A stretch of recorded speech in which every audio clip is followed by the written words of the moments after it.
और इस वक्त सीधे हम रुक करेंगे झारखंड का, जहां पर मुख्यमंत्री योगी आदित्यनाथ कैंपेनिंग कर रहे हैं, अपने लोगों के लिए वोट मांग रहे हैं। सुनते हैं उन्हें।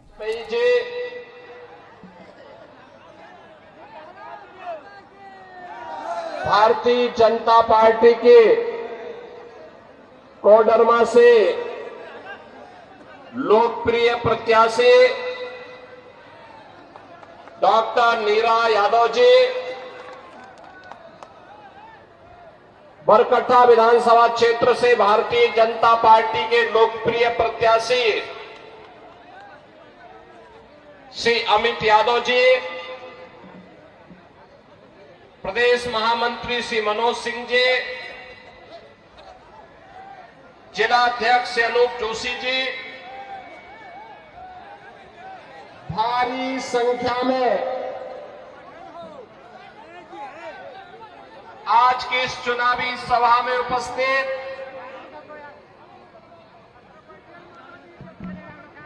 कोडरमा,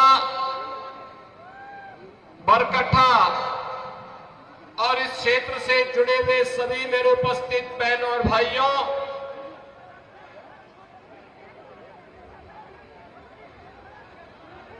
मैं प्रभु श्री राम की पावन धरा उत्तर प्रदेश की धरती से शहीदों की इस पावन धरा भगवान बिरसा मुंडा की पावन धरा को प्रणाम करने के लिए और आप सबसे निवेदन करने के लिए आज आपके बीच में यहां पर उपस्थित हुआ हूं।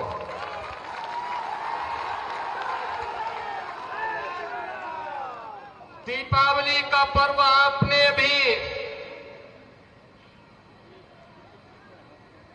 बड़े उल्लास के साथ संपन्न किया है और आज से छठ महापर्व का भी आयोजन प्रारंभ होने जा रहा है।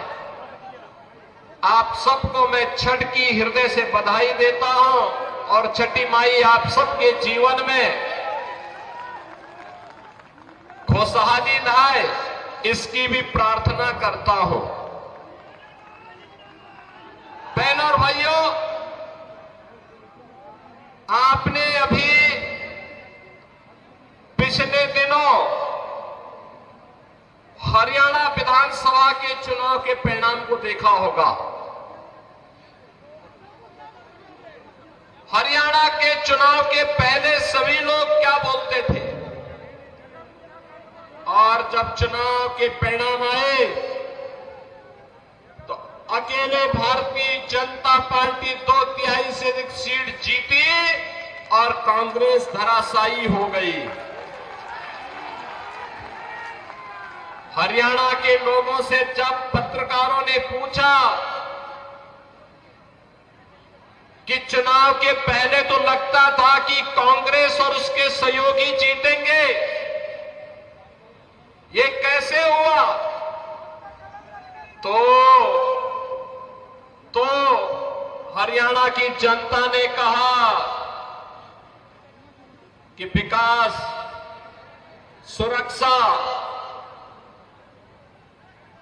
सुव्यवस्था और सुशासन के लिए डबल इंजन आवश्यक है और मोदी जी के नेतृत्व में अगर डबल इंजन की सरकार चले तो इस सोने में सुहागा है। इसलिए हरियाणा की जनता ने निर्णय लेकर के फिर से भारतीय जनता पार्टी को विजयी बनाया है। बहनों और भाइयों, हमारा ये झारखंड, ये कोडरमा प्राकृतिक संसाधनों से भरपूर है। धरती आबा भगवान बिरसा मुंडा की पावन धरा है, शहीदों की धरा है। देश की आजादी के लिए अकेले कोडरमा से एक नहीं, 4 हुतात्माओं ने अपना बलिदान दे करके इस देश को ब्रिटिश हुकूमत से मुक्त करने के लिए अपना योगदान दिया था। लेकिन आज क्या हो रहा है झारखंड में, मैं देख रहा था। एक आलमगीर आलम थे, औरंगजेब, देश को लूटा था उसने, देश के पवित्र मंदिरों को नष्ट किया था उसने। और दूसरा, झारखंड मुक्ति मोर्चा का भी तो एक मंत्री था आलमगीर, जो यहां लूट करके जिसके घरों में नोटों की गड्डी, यहां के गरीबों के, झारखंड वासियों का पैसा उसके घरों में कैसे नोट की गड्डियां उसके नौकरों और उसके परिवार के अन्य लोगों के घरों में किस रूप में पड़ी हुई थी। ये लूट का इससे दूसरा घटिया स्तर और दूसरा देखा नहीं जा सकता है। और इसीलिए मैं कहने के लिए आया हूं बहनों और भाइयों, ये चुनाव उसी विकास के नाम पर जिन लोगों ने आपको छला है उसको जवाब देने का एक अवसर भी है। भारतीय जनता पार्टी,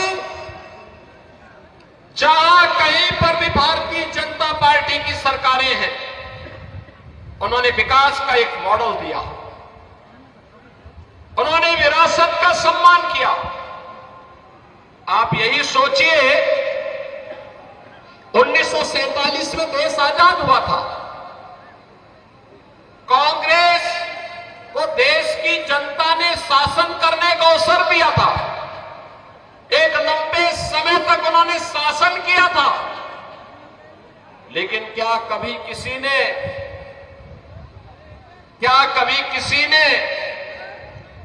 गरीबों के लिए ईमानदारी से कोई योजना चलाई? बहनों और भाइयों, मोदी जी जब 2014 में प्रधानमंत्री बने थे, मीडिया ने उनसे पूछा था कि प्रधानमंत्री बनने के बाद आपका एजेंडा क्या होगा। मोदी जी ने कहा, एक लाइन में उन्होंने कहा था, सबका साथ और सबका विकास।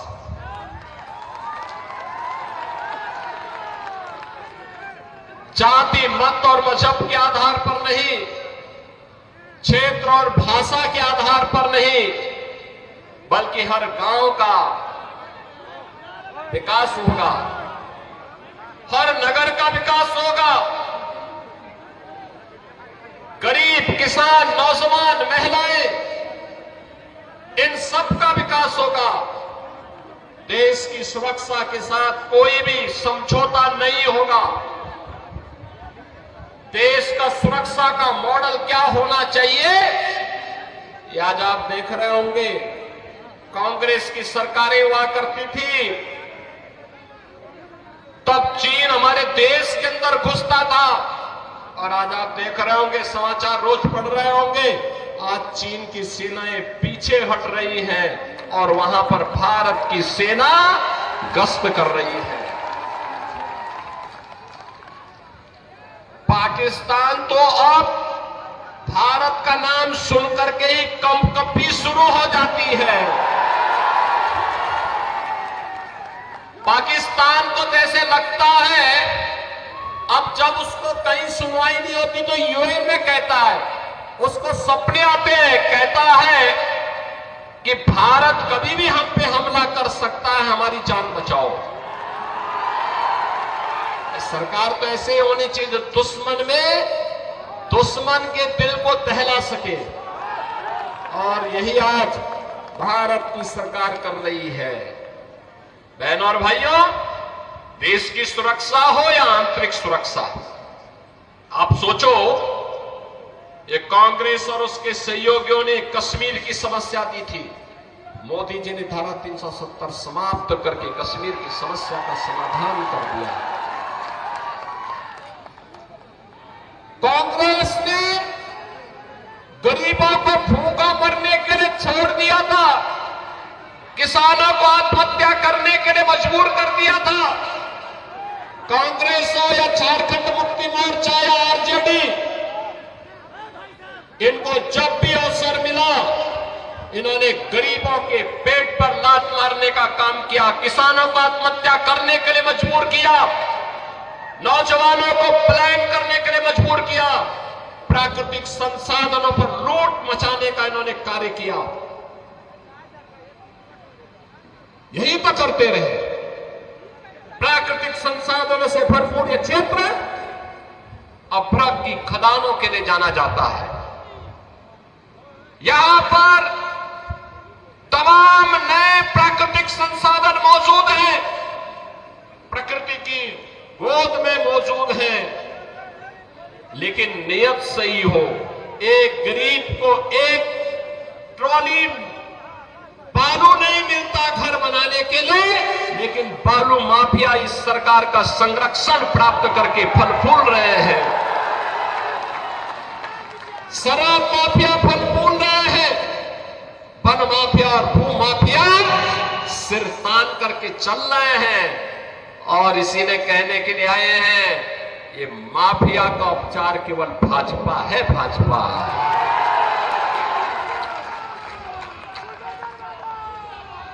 बहनों और भाइयों, 2017 के पहले उत्तर प्रदेश में भी ये माफिया ऐसे सीना तान करके चलते थे, ऐसे चलते थे। इनके लिए गरीब की कोई कीमत नहीं थी, किसान की कोई कीमत नहीं थी, नौजवान की कोई कीमत नहीं थी, बहन और बेटी का कोई सम्मान नहीं था। लेकिन 2017 के बाद जब उत्तर प्रदेश के बुलडोजर ने चलना प्रारंभ किया, तो आज आप देखते होंगे दुर्दांत भूमाफिया, दुर्दांत से दुर्दांत भूमाफिया आज उत्तर प्रदेश की धरती को छोड़ चुके हैं। कुछ तो जेल में है और कुछ लोग राम नाम सत्य है की यात्रा में भी चले गए। भूमाफिया नहीं, खनन माफिया भी नहीं, वन माफिया भी नहीं, पशु माफिया भी नहीं, संगठित अपराध में संलिप्त माफिया भी नहीं। आज तो कोई भी माफिया हो, शराब माफिया हो या बालू माफिया, यूपी से गायब हो गया है। ऐसे ही गायब हो गया जैसे गधे के सिर की सींग समाप्त हो गई। और इसलिए बहनों और भाइयों, आपसे कहने के लिए माफिया का उपचार केवल भाजपा है। भाजपा की सरकार लाइए, गरीब को उसका हिस्सा भी मिलेगा, गरीब को उसका सम्मान मिलेगा। जिसके पास राशन कार्ड नहीं उसको राशन कार्ड की सुविधा, जिसके पास आयुष्मान कार्ड नहीं उसको आयुष्मान भारत की कार्ड की सुविधा, जिसके पास मकान नहीं उसको मकान की सुविधा।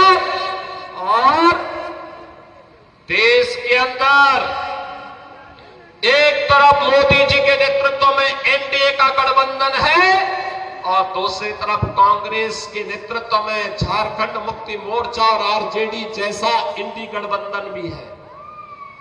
दोनों गारंटी दे रहे हैं, लेकिन दोनों की गारंटी में अंतर है। मोदी जी की गारंटी है हर गरीब को मकान देने का, मोदी जी की गारंटी है हर नौजवान के हाथ को कार्य देने का, रोजगार देने का। मोदी जी की गारंटी है हर किसान के सम्मान का। मोदी जी की गारंटी है हर बहन और बेटी की सुरक्षा का।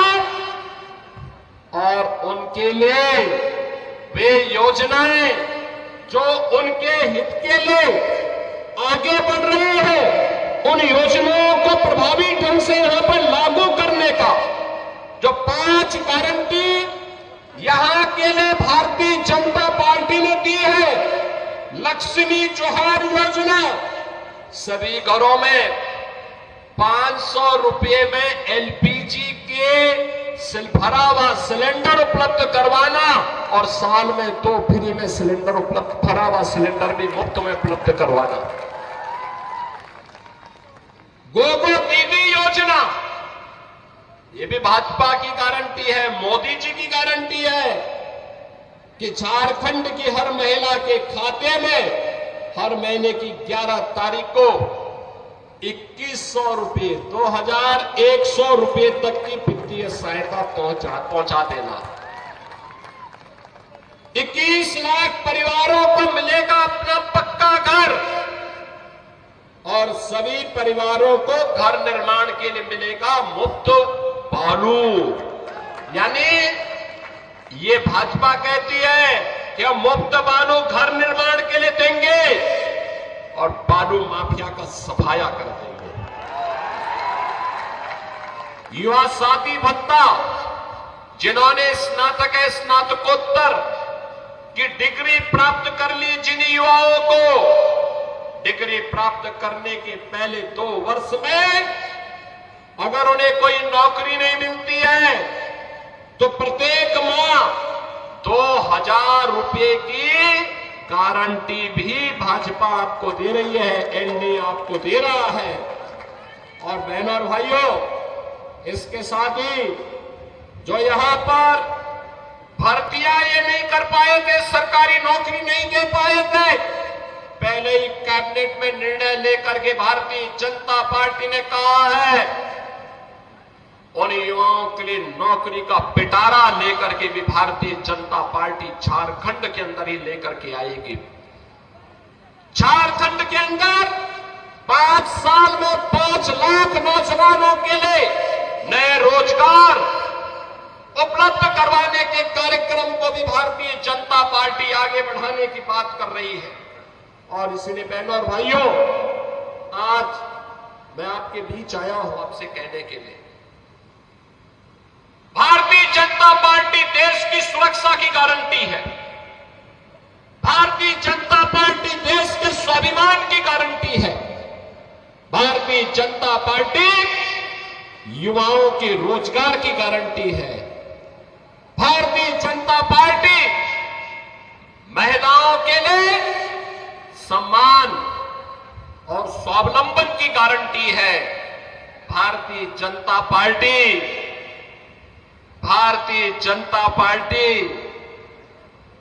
विरासत और विकास के समन्वय की गारंटी भी है। याद करिए अयोध्या से तो मैं आया हूं ना। कितने लोग अयोध्या गए हैं? आप लोग एक बार अयोध्या आइए। मैं अन्नपूर्णा देवी जी से कहूंगा, वे यूपी के अंदर चुनाव के अंदर सहप्रभारी के रूप में विधानसभा चुनाव के अंदर काम कर रही थी। पूरे यूपी के अंदर घूमी है, बहुत अच्छा काम उन्होंने किया था। और मैं आप सबसे कहूंगा, चुनाव के बाद एक बार वो आपको लेकर के अयोध्या पहुंचे। अयोध्या की गारंटी बाकी हम लोग के लिए, एक बार देखिए आप अयोध्या धाम को। बहनों और भाइयों, जब ये कांग्रेस के लोग थे ना, अयोध्या में कितनी दुर्व्यवस्था थी। बिजली नहीं मिलती थी, सड़क सिंगल लेन की थी, गंदगी रहती थी, अराजकता थी, कोई किसी को पूछता नहीं था। और राम मंदिर निर्माण न हो इसके लिए इनके द्वारा बार बार रोडे अटकाए जाते थे। आज तो आप देख रहे होंगे, प्रधानमंत्री मोदी जी का यशस्वी नेतृत्व मिला। अयोध्या में 500 वर्षों के बाद अभी भव्य दीपोत्सव का आयोजन भी आपने देखा होगा। कितना भव्य दीपोत्सव अयोध्या में हुआ था।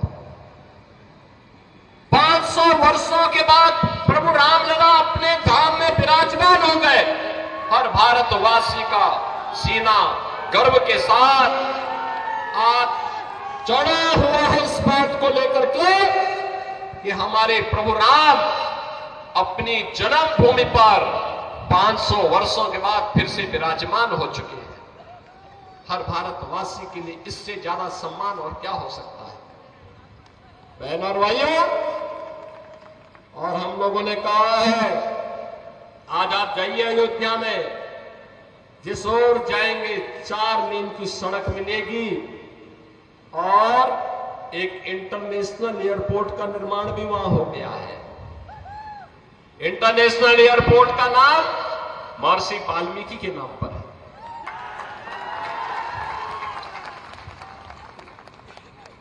वहां पे जो बड़े बड़े यात्री विश्रामालय बनाए गए हैं उनका नाम है निषाद राज के नाम पर, निषाद राज गुहा के नाम पर। और जो भोजनालय वहां बन रहे हैं जहां पे श्रद्धालुओं के लिए शुद्ध भोजन प्राप्त होता है, उनका नाम है माता सबरी के नाम पर। और याद करिए, विरासत का दूसरा उदाहरण मोदी जी ने दिया है। 15 नवंबर, 13 नवंबर को आपको वोट देना है। 15 नवंबर धरती आबा भगवान बिरसा मुंडा की पावन जयंती जनजातीय दिवस के रूप में मनाने का काम भी मोदी जी ने ही शुरू किया है। और इसलिए बहनों और भाइयों, आज हम सब आपके पास आए हैं।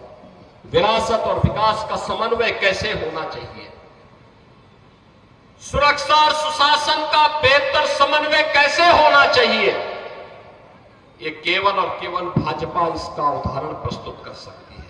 और डबल इंजन की सरकार जैसे भी हरियाणा ने निर्णय लिया, ऐसे ही झारखंड के अंदर ये भ्रष्टाचार की चंडी, सुरक्षा में सेंध लगाने वाली, माफियाओं को प्रश्रय देने वाली, अराजकता को, गुंडागिर्दी को यहां पर बढ़ाने वाली झारखंड मुक्ति मोर्चा और कांग्रेस का, आरजेडी का जो इंडी गठबंधन है, ये देश की सुरक्षा के साथ खिलवाड़ कर रहा है, राष्ट्र के स्वाभिमान के साथ खिलवाड़ कर रहा है। इन्हें मौका नहीं देना है वर्तमान को संवारने के लिए और भविष्य को उज्जवल बनाने के लिए आवश्यक है कि चुनाव में इनकी छुट्टी कर दो। बाकी काम तो भारतीय जनता पार्टी की डबल इंजन सरकार, एनडीए की सरकार आने के बाद स्वयं कर देगी।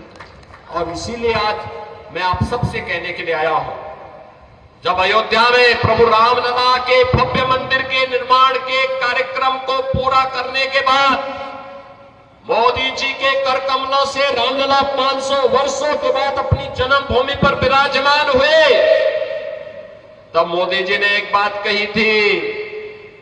उन्होंने कहा था, ये तो एक शुरुआत है, शुरुआत। आप इशारा भी समझे होंगे ना।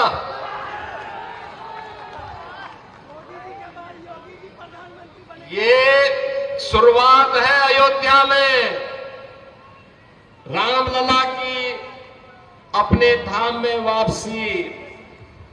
स्वाभाविक रूप से हमारे कृष्ण कन्हैया कहां मानने वाले हैं, मथुरा में भी यही इंतजार होने वाला है। और इसीलिए मैं आपका आह्वान करने के लिए आया हूं, कोडरमा और बैरगट्टा के भी आप सभी श्रद्धालुओं को मैं आमंत्रित करता हूं।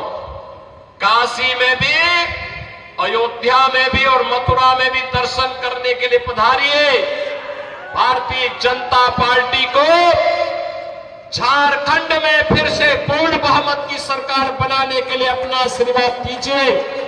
छठी मैया का आशीर्वाद आपको प्राप्त हो, इस विश्वास के साथ आज से प्रारंभ हो रहा छठ महोत्सव के लिए आप सभी को मैं हृदय से बधाई देता हूं, आप सबका मैं अभिनंदन करता हूं और आप सबसे यही अनुरोध करता हूं, भारतीय जनता पार्टी ने डॉक्टर नीरा यादव जी को कोडरमा विधानसभा क्षेत्र से अपना प्रत्याशी बना करके उतारा है और साथ साथ श्री अमित यादव को बरकट्टा से अपना प्रत्याशी बना करके आपके बीच में उतारा है। आपका आशीर्वाद इन दोनों प्रत्याशियों को प्राप्त होगा। दोनों हाथ ला करके होगा, दोनों हाथ ला करके बताओ, होगा ना? तो फिर मेरे साथ बोलेंगे, भारत माता की, भारत माता की, भारत माता की।